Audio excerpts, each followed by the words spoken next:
క్రీస్తు పూర్వం 2వ శతాబ్దం నుంచి నేనున్నానని మీ శాసనాలు చెబుతున్నాయి. నన్నయ్య నుంచి ఎంతో మంది కవులు నన్ను అందంగా తీర్చిదిద్దారు. ఇతిహాసం నుండి ఈ వ్యాసం వరకు ఎన్నో ప్రక్రియలు నా నుండి పుట్టుకు వచ్చాయి. వాటన్నిటినీ మీకు ఒక్కసారి పరిచయం చేస్తాను, ఒకసారి వినండి.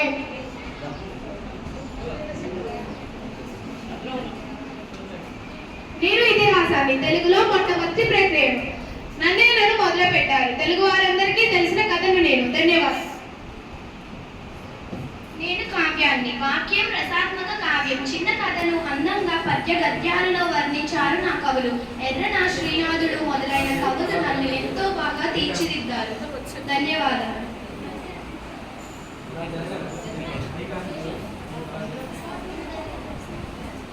నేను ప్రబంధాన్ని. ఇతిహాసాల నుండి చిన్న కథలను తీసుకొని అష్టదశ వర్తనాలను జోడించి స్వతంత్ర కావ్యంగా రచించారు నన్ను కవులు.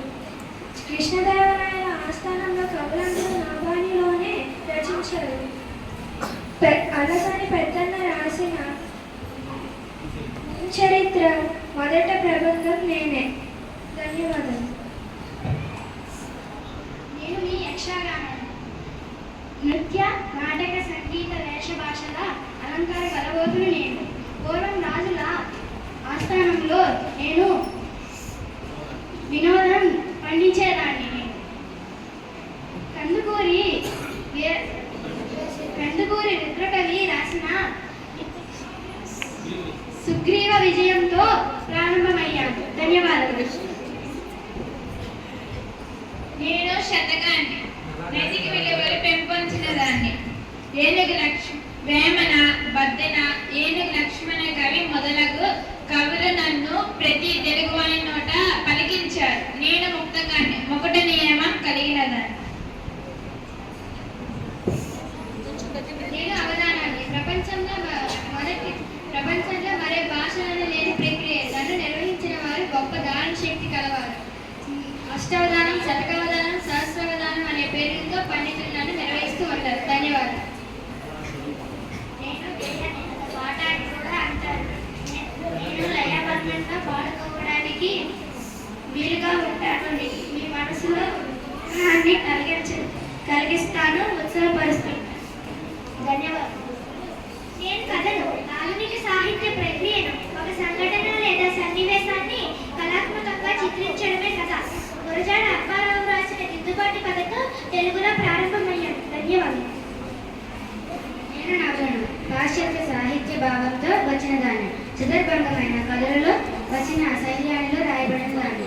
శ్రీ నరహర గోపాలకృష్ణ సక శ్రీరంగ రాజు చరిత్ర ద్వారా నేను తెలుగులోకి వచ్చాను. ధన్యవాదాలు. నేను వ్యాసాన్ని. ప్రతిరోజు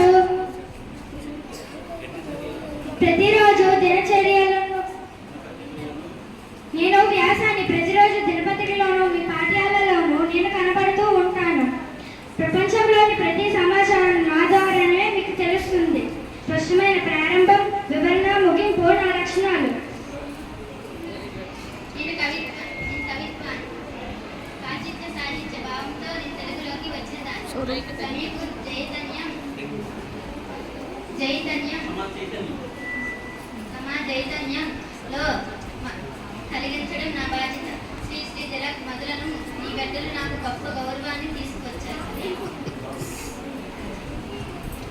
నేను నాటకాన్ని. నేను నాటకాన్ని. తెలుగు నాట ప్రతి పల్లె